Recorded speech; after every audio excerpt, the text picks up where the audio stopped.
मैं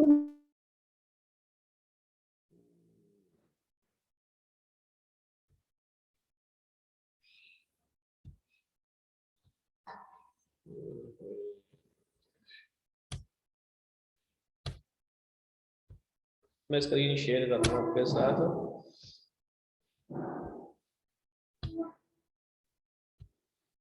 screen show हो गई बेटा आपके सामने? Sir yes. Sir yes. कहाँ से रीड करना है? 62 हाँ जी, 62 page number sir, 2 houses of parliament. हाँ। मैं थोड़ा सा पहले तो ये वीडियो एक पैरा कर दिया था सर हमने since units. Okay.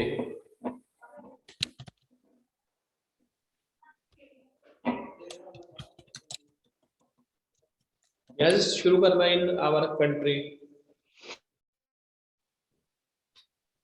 Sir yes. करो फिर बेटा इसको।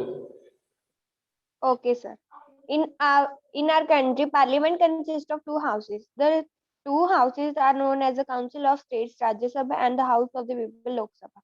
The President of India is a part of Parliament, although she is not a member of either house. That is why all laws made in the houses come into the force only after they receive the assent of the President. You have read about the Indian Parliament in earlier. From the chapter 3rd, you know how Lok Sabha elections take place. Let us recall some key differences between the composition of these 2 houses of parliament. Answer the following for the Lok Sabha and the Rajya Sabha. What is the total number of members?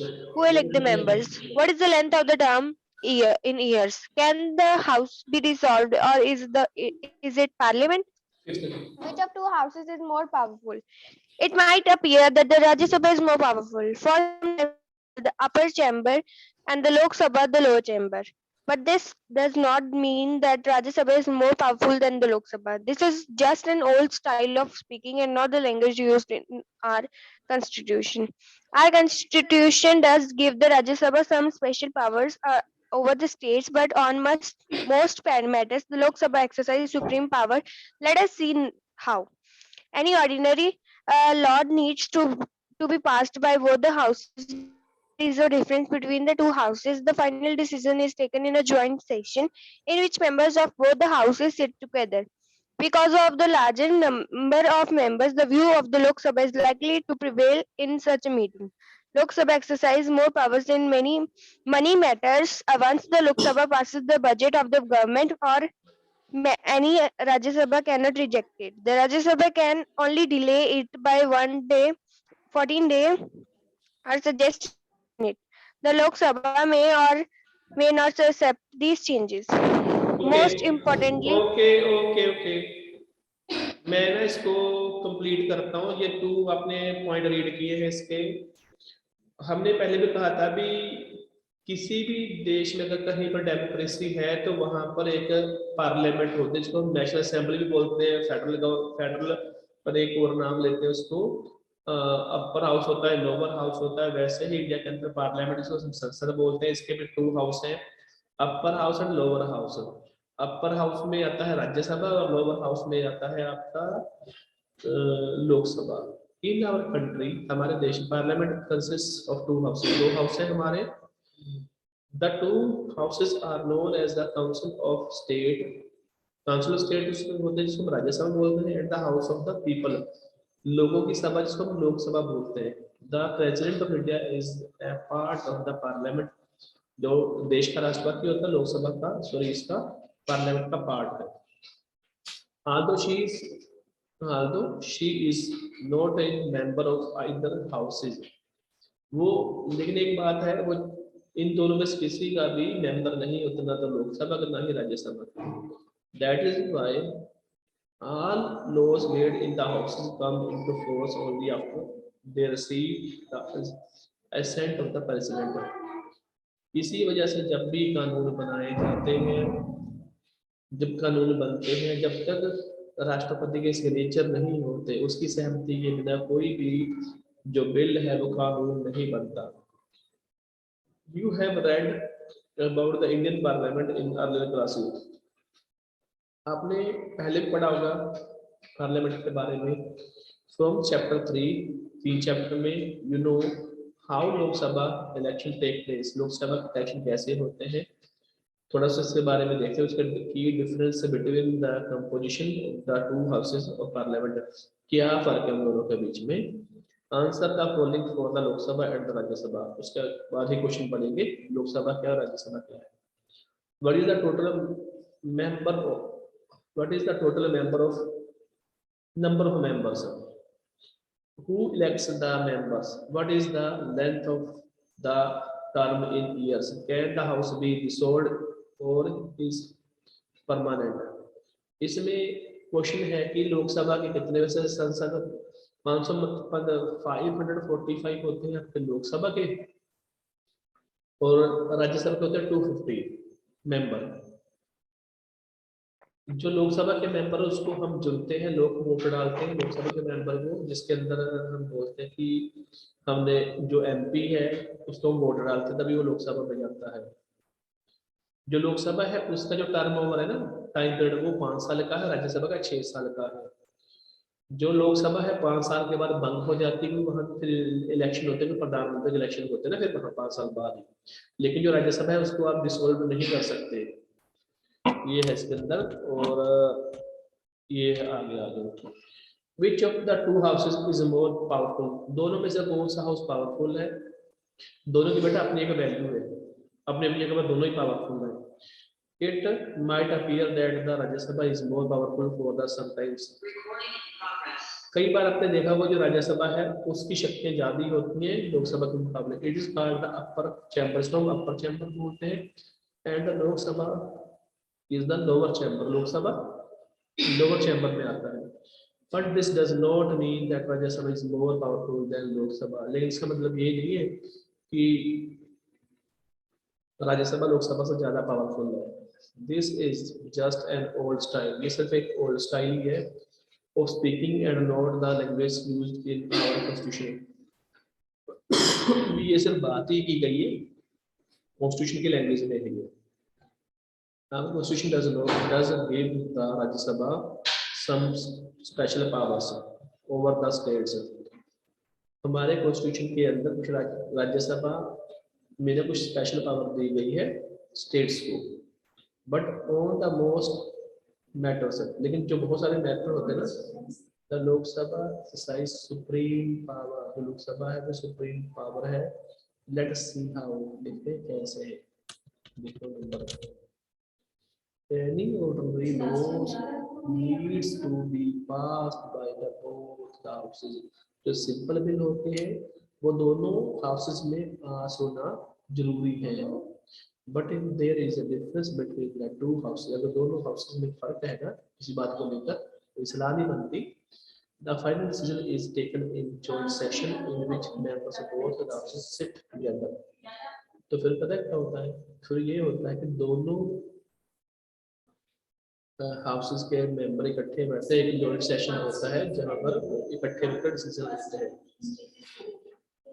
Because of the larger member of the number of members the views the Lok Sabha is likely to prevail in such a meeting. क्योंकि राज्यसभा के member Lok Sabha के member ज्यादा होते हैं तो शायद इसी वजह कई बार वो ज्यादा पावरफुल होती है तो उसका शायद वो बेनिफिट भी उठाती है। नंबर 2 पॉइंट है Lok Sabha exercise more powers in many matters. Lok Sabha की कई जगह पर पावर्स बहुत ज्यादा है मनी मैटर्स में, यानी कि पैसे के मामले में। जो पैसे का बिल आता है जिसको हम धन बिल बोलते हैं, तो उसमें पावर ज्यादा लोकसभा के पास, राज्यसभा के पास पावर नहीं है।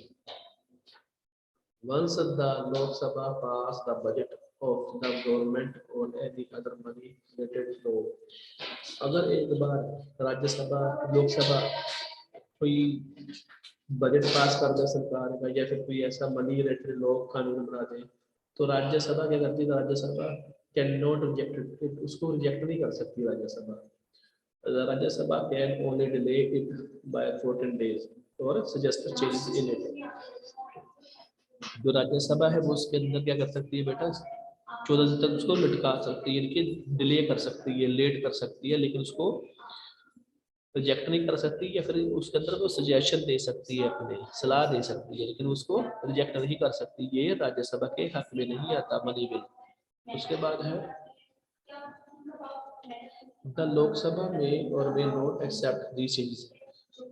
ये डिपेंड करता है लोकसभा के ऊपर कि वो इन बदलावों को महसूस करे या ना करे। उसको भी डिपेंड है कि वो इन चेंजेस को एक्सेप्ट करे या ना करे।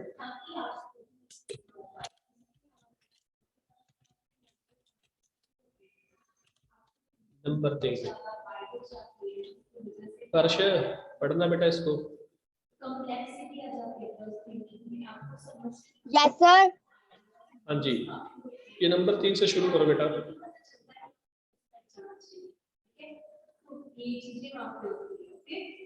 कहाँ से रीड करना है? पॉइंट नंबर 3 सामने है अब आगे। Most importantly, the Lok Sabha. यहाँ से सर। जी, Most importantly, the Lok Sabha controls the councils of ministers. Only a person who पढ़ दो। only a person who enjoy the sports of the majority of the members in the Lok Sabha in appoint the Prime Minister if the majority of the Lok Sabha members say they no contemplations in the Council of Minister. All ministers, including the Prime Minister, have to quiet the Rajya Sabha. The Rajya Sabha does not his power. ठीक है। Most importantly the Lok Sabha controls the council of ministers. Simple सी बात है बेटा, जो लोकसभा होती है उसी में सरकार बनती है और उसी से मंत्री बनते हैं। तो जो लोकसभा है, जो मंत्री होते हैं ना, कैबिनेट होती है, काउंसिल ऑफ मिनिस्टर, उसको वो कंट्रोल भी करती है Lok Sabha. Only a person who enjoys the support of the majority of the members in Lok Sabha is appointed the prime minister. उसी आदमी को प्रधानमंत्री बनाया जाता है जो लोकसभा में सभी मेंबर्स की जो मेजोरिटी है, उसका जिसका मत होता है या फिर विश्वास होता है लोकसभा, उनको ही प्रधानमंत्री चुना जाता है, जिसका सपोर्ट हो, जिसको सपोर्ट हो लोकसभा में। If the majority of the Lok Sabha members say they have no confidence in the council of ministers, all ministers including the prime minister have to quit। अगर लोकसभा की एक मेजोरिटी है, मान लो कि 545 में से अगर 300 मेंबर ये बोल देते हैं कि हमें इस सरकार में बिल्कुल विश्वास नहीं रह गया है, तो जो प्रधानमंत्री है उसको अपनी कैबिनेट के साथ ही क्या देना पड़ता है, रिजाइन करना पड़ेगा अपनी पोस्ट से। प्रधानमंत्री भी और मंत्रिपरिषद को रिजाइन करना पड़ता है, क्योंकि उसके पास कॉन्फिडेंस वोट नहीं होता, विश्वास मत नहीं है उसके पास। The Rajya Sabha does not have the this power. लेकिन राज्यसभा के पास ये पावर नहीं होती कि वो प्रधानमंत्री को हटा पाए। लोकसभा के अंदर ही ये पावर होती है। ये है, इसका पढ़ लेना। ये भी पढ़ो बेटा। कौन पढ़ेगा इसको? मैं देखो एक बार। तो हम पढ़ देते हैं। हाँ चलो पढ़ दो फिर।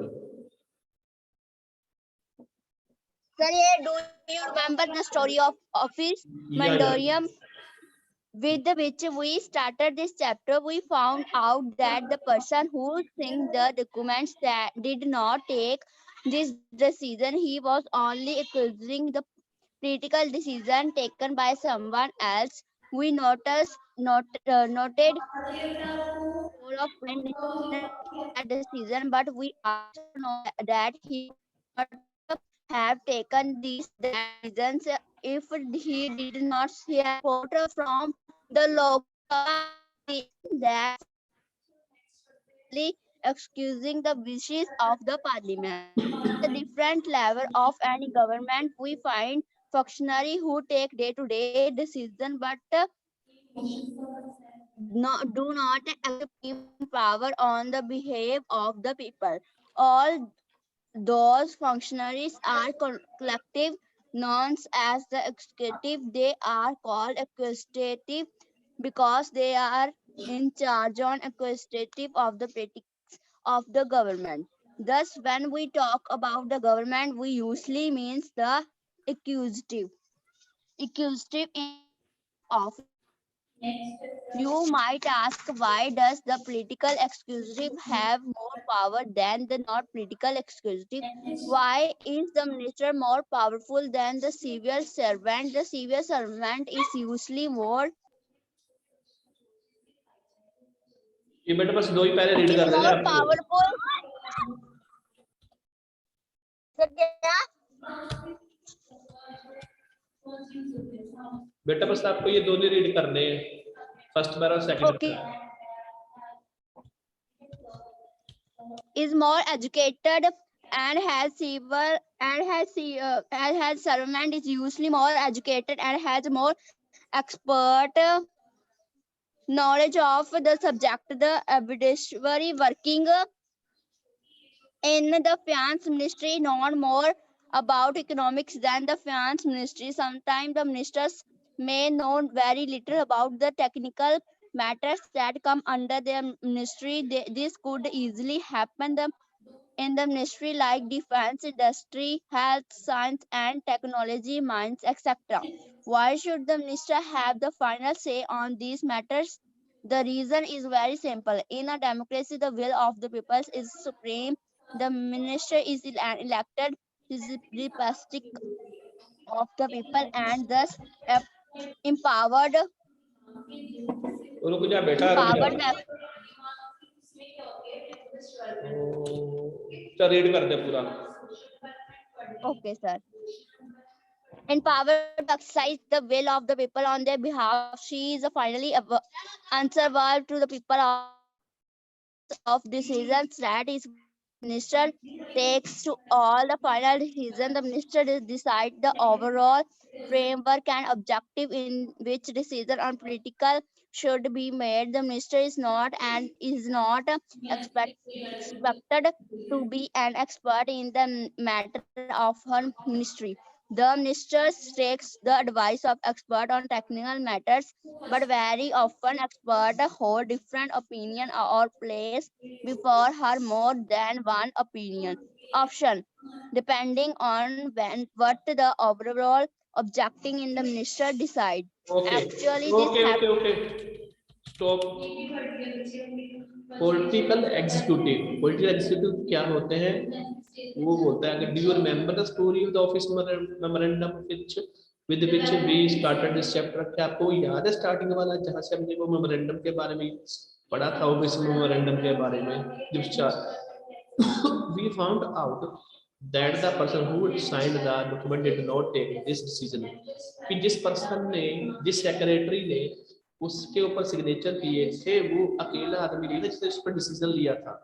He was the only executing the policy decision taken by the someone else. जो डिसीजन लिया गया था उसको उसने सिर्फ लागू करवाना था। लागू करवाने का काम सेक्रेटरी का होता है, आगे जो ऑफिसर होते हैं उनका होता है। जो डिसीजन है वो मंत्री लेते हैं। He was only executing the policy decision taken by someone else. We noted the role of the prime minister in taking the decision. हमने देखा था कि प्रधानमंत्री का रोल था उसके अंदर जो डिसीजन लिया गया था। But we also know that he could not have taken that decision if he did not have support from the Lok Sabha. तो हमने ये भी पता होना चाहिए कि वो अकेला इस डिसीजन को नहीं ले सकता जब तक कि उसके पास सपोर्ट ना होता लोकसभा का। बिना लोकसभा की सपोर्ट के वो ये डिसीजन नहीं ले सकता था। In that sense, he was only executing the wishes of the parliament. इस सेंस में ये है कि वो सिर्फ जो पार्लियामेंट की इच्छा है उसी को वो एग्जीक्यूट कर रहा था, जो सेक्रेटरी था जिसने बिल के ऊपर सिग्नेचर किए थे। Thus, at different levels of any government, we find functionaries who take day-to-day decision, but do not exercise supreme power on behalf of the people. हमने देखा कि डिफरेंट लेवल पर जो गवर्नमेंट है वो काम करती है, जो डिसीजन लेती है रोजमर्रा की जिंदगी में नए नए डिसीजन लेती है सरकार, लेकिन but do not exercise supreme powers on the behalf of the people. लेकिन वो बट डू नॉट एक्सरसाइज, लेकिन लोगों की जो सुप्रीम पावर उसके बिहार पर वो उसको एक्सरसाइज नहीं कर पाती। All those functionaries are collectively known as the executive। इन सभी जो फंक्शनरी होती है ना, मशीनरी होती है, उसे हम कलेक्टिवली क्या बोलते हैं, एग्जीक्यूटिव बोलते हैं, जो आगे फैसला लागू करवाती है सरकार का। दे आर कॉल्ड एग्जीक्यूटिव, उसको हम एग्जीक्यूटिव बोलते हैं because they are in charge of exclusion, क्योंकि वो इंचार्ज होते हैं काम को करवाने के, लागू करवाने के, of the policies of the government, सरकार की नीतियों को या पॉलिसी को लागू करवाने का काम ऑफिसर्स का होता है, सरकार वो मंत्रियों को नहीं होता। Thus, when we talk about the government, we usually mean the executive। जब हम सरकार की बात करते हैं इसका मतलब होता है ऑफिसर जो आगे काम करते हैं उस काम को लागू करवाने का। Political and the permanent executive, राजनीति और परमानेंट जो एग्जीक्यूटिव होते हैं वो। इन अ डेमोक्रेटिक कंट्री, लोकतंत्र देश के अंदर, two categories make up the executive, दो प्रकार की कैटेगरी होती है एग्जीक्यूटिव की। One that is elected by the people for a special period, एक तो वो जो लोगों के द्वारा चुनी जाती है एक फिक्स टाइम पीरियड में, भी 5 साल बाद फिर इलेक्शन हो जाएंगे, इसको हम बोलते हैं कि पॉलिटिकल एग्जीक्यूटिव। ये पॉलिटिकल एग्जीक्यूटिव होते हैं। Political leaders who take the big decision fall in this category, जो पॉलिटिकल लीडर होते हैं वो जो बड़े बड़े डिसीजन लेते हैं इस कैटेगरी में आते हैं। सेकंड कैटेगरी में कौन आते हैं, people are appointed on a long term basis, this is called the permanent executive और सिविल सर्विसेज। ये दूसरे बेटा होते हैं वो लोग होते हैं जो लॉन्ग टर्म के लिए जिनको जॉब पे या फिर नौकरी पर रखा जाता है, जिसको हम बोलते हैं सिविल सर्विस वाले, जिसमें आईपीएस होते हैं, आईएएस होते हैं, जिसमें डीसी होता है, एसडीएम होता है, डीएम होता है, कुछ ऐसे लोग कलेक्टर होते हैं। Person working in civil service are called civil servants, जो लोग सिविल सर्विस में आते हैं हम सिविल सर्वेंट बोलते हैं। They remain in office even when the ruling party changes, वो तब भी काम करते हैं अपने ऑफिस में जब जो रूलिंग पार्टी होती है ना, अगर वो बदल भी जाती है सरकार, जैसे अभी प्रधानमंत्री की सरकार है मोदी की, अगर वो चेंज भी हो जाती तब भी ये लोग अपने वहां पे काम करते रहेंगे। These officers work under political executive, ये जो ऑफिसर्स थे वो काम करते हैं पॉलिटिकल एग्जीक्यूटिव के अंडर एंड असिस्ट देम, इनको हेल्प करते हैं in carrying out the day to day administration, और जो भी सरकार के रोजमर्रा के काम होते हैं उसमें वो हेल्प करते हैं। Can you recall the role of political and non political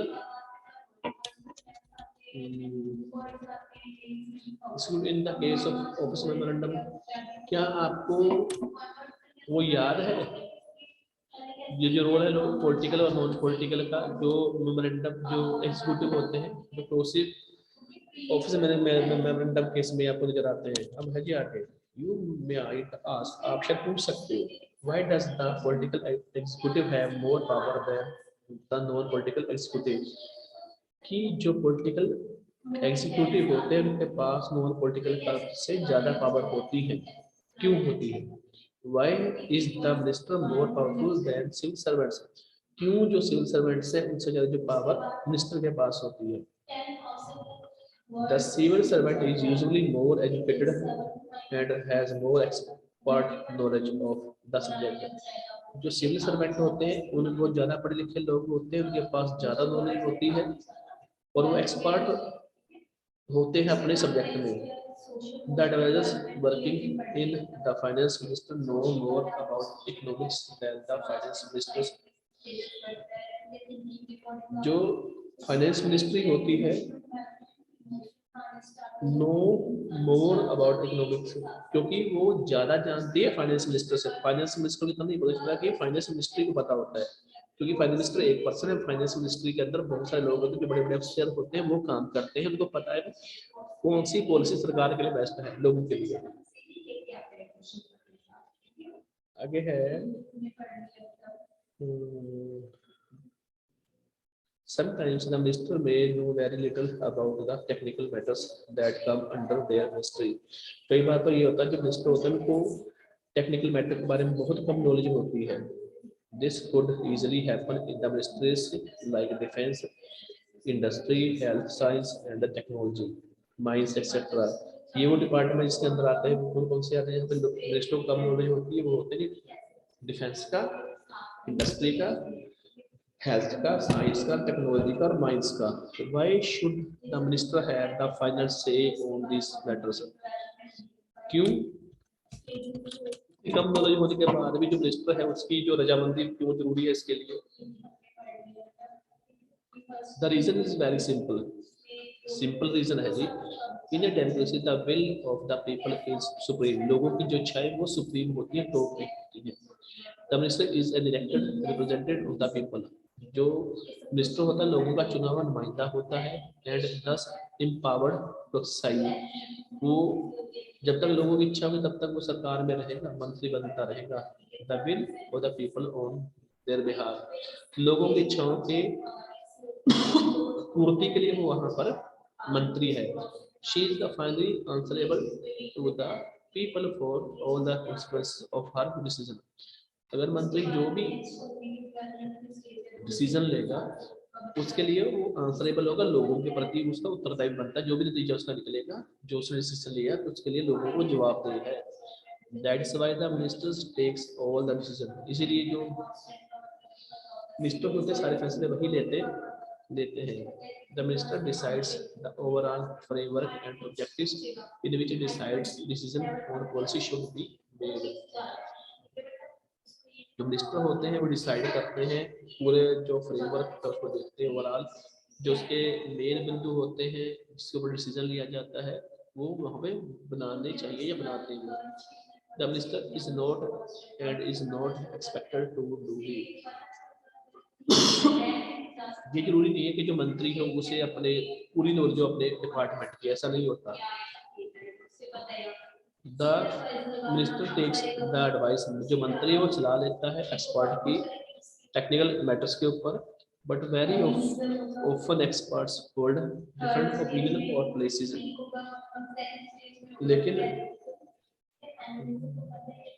लेकिन वो क्या करता है, कई बार उनके जो डिसीजन होते हैं ना, वो जो एक्सपर्ट की जो ओपिनियन उसको वो होल्ड में रख लेता है कई बार, before her more than one option.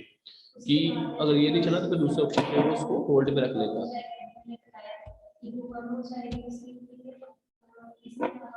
Depending on what the overall objective is the minister decides. जो कुछ भी होगा ऑब्जेक्टिव जो भी होगा वो मंत्री देखेगा। ठीक है जी, सब कुछ उसी के हाथ में होता है। अब ये देखिए, बस मैं ना ये 2-3 लाइनें इसको पूरा करता हूँ यहाँ तक, रोल तक, बाकी फिर कल को पढ़ेंगे क्योंकि टाइम भी खत्म होने वाला हमारा। Actually this happen in any large organisation. ये किसी भी ऑर्गेनाइजेशन में ऐसा होता ही है। Those who understand the overall picture take the most important decision। जो those who understand, जो समझते हैं ओवरऑल पिक्चर को, जो इम्पोर्टेंट होते हैं डिसीजन लिए जाते हैं, नॉट द एक्सपर्ट्स। एक्सपर्ट नहीं होते। The experts can tell the route। Expert तो सिर्फ रास्ता बताते हैं मंत्रियों को कि आपने ऐसा डिसीजन लेना, इसके अंदर ये बेनिफिट है, इसके नुकसान है। But someone with a larger view decide the destination। कई बार ऐसा होता है जो बड़े व्यूज होते हैं वो उस डेस्टिनेशन को डिसाइड कर देते हैं। In democracy elected ministers performs this role. जो मंत्री होते हैं वो इस रोल को परफॉर्म करते हैं। ठीक है जी, बाकी हम पढ़ेंगे कल को जितना भी ये रह गया। अभी मैं आपकी अभी अटेंडेंस लूंगा, इसके बाद डोंट गो एनीवेयर। बच्चे आए जी 11-12। जितने कुमार ने वो लिखा भी सेक्शन, मैंने कहा सेक्शन लिखो। ये बच्चे जितने आए वो सेक्शन ही लिख रहे हैं।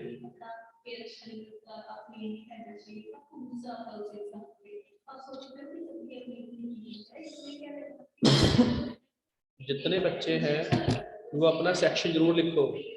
अर्शप्रीत, जैशनदीप, जसनीत, खुशप्रीत कौर 2 हो गई, कोमलप्रीत कौर, मनदीप कौर, जोत कौर, नितिन कुमार, पुष्पिंदर। नितिन कुमार ने आईडी वो नहीं लिखा, सेक्शन कौन सा इसका? पुष्पिंदर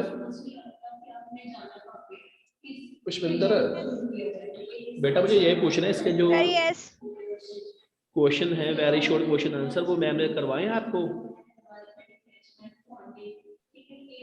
इस चैप्टर के? सर नो सर, वो एक सोल्यूशन बुक होती है, उसमें से करवाते थे। वो मैम के पास होती है?